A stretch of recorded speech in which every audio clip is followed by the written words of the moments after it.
This week there have been calls for us to cut our foreign aid to Indonesia. And in fact, it was reported again just yesterday that Indonesia is among the countries whose aid will be wound back as part of next week's budget. Now, before that happens, maybe we should listen to a calm, reasonable voice in this debate. We don't want Indonesia poor and unstable.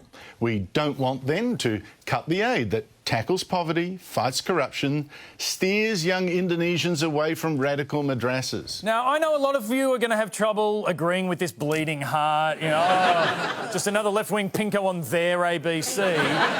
But maybe this guy has a point. It's never good to make big decisions when you're angry. You don't want to cut foreign aid on a whim. It's important that you take your time, think about it, consider all the people that you're going to affect, and then cut foreign aid. So we are reducing the growth in foreign aid by $4.5 billion over the forward estimates to fund essential infrastructure here in Australia. The government has decided to reduce the growth in our foreign aid budget to save $7.9 billion over 5 years. The foreign aid budget is like Mary Poppins' suitcase. Somehow, the more stuff you keep pulling out of it, the happier everyone gets. And we don't need to pay for a spoonful of sugar because we stopped sending medicine. Now, Australia's aid spending as a proportion of our national income is at its lowest level since 1954, when we began graphing our generosity.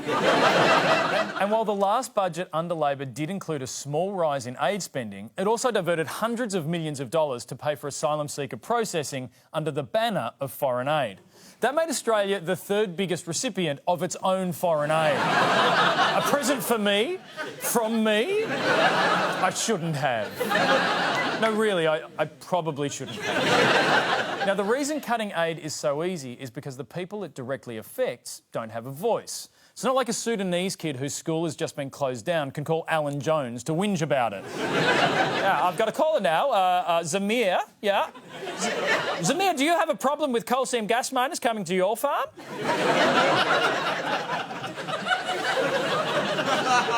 We seem to have lost Zamir. And cutting aid is also what a lot of people want. Of voters who think there should be budget cuts, nearly 80% want cuts to foreign aid. And of that group, even a majority of Greens voters want cuts. Yeah, there are Greens voters who don't want to help foreigners. Yeah, hey, mate, I'm all happy to save the whales, as long as they're Australian whales. What do you mean they migrate? So why is it that cutting foreign aid is so popular with voters? One reason might be because we have no idea how much we actually give. What percentage of Australia's gross national income do you think is spent on international aid? Around 30%. I'd hope to say at least 10%. I would guess maybe only about 15% or something. I don't know, 20%. Yeah, you are way off, Stu.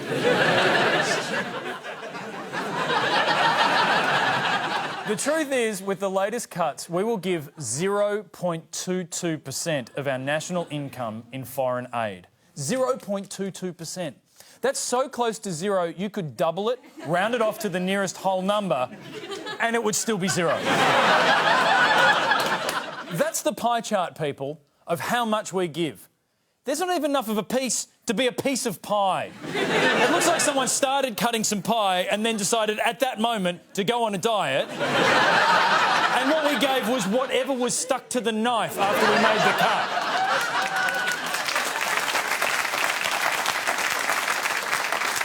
But the numbers keep getting worse. On average, Australians think we give 16% of the federal budget in foreign aid.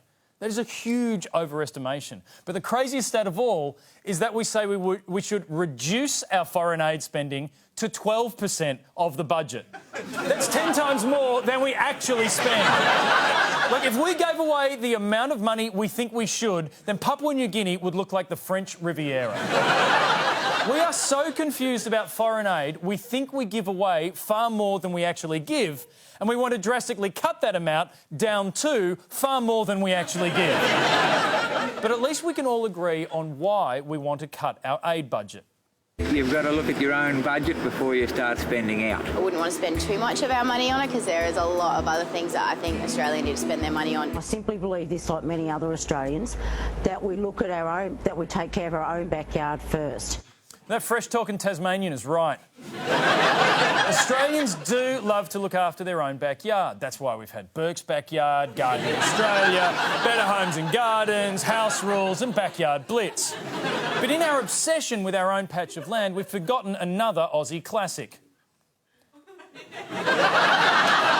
Everybody needs good neighbours. Sure, we give aid because we want to help people, but what many of us don't realise is that we give aid also because it helps us.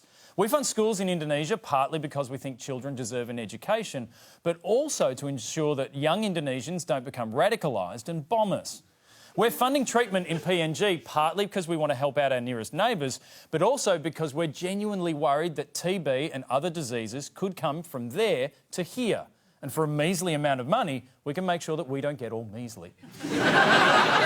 If the soaps have taught us anything, it's that your neighbour's problems are your problems. There's no point having the best backyard on the street if just next door Toadie joins ISIS, Harold is spreading tuberculosis, and Carl and Susan are running a meth lab. And that's the thing. Foreign aid isn't just a good cause for do-gooders. In fact, you can care about foreign aid without even caring about foreigners. When they do well, we do well. Take South Korea, once a major recipient of the world's foreign aid. Now, after the Korean War in 1953, South Korea was in ashes and was one of the poorest countries in the world with per capita income of only $64. Since then, well, it has rapidly advanced to become Asia's fourth largest economy. South Korea is also now Australia's fourth largest trading partner. Every year, they buy $20 billion worth of our stuff. In the words of the great Barry Crocker, that's when good neighbours become good friends. So this budget week, when people are talking about cutting foreign aid, tell them no. We should dig deep and help them to help us to help ourselves.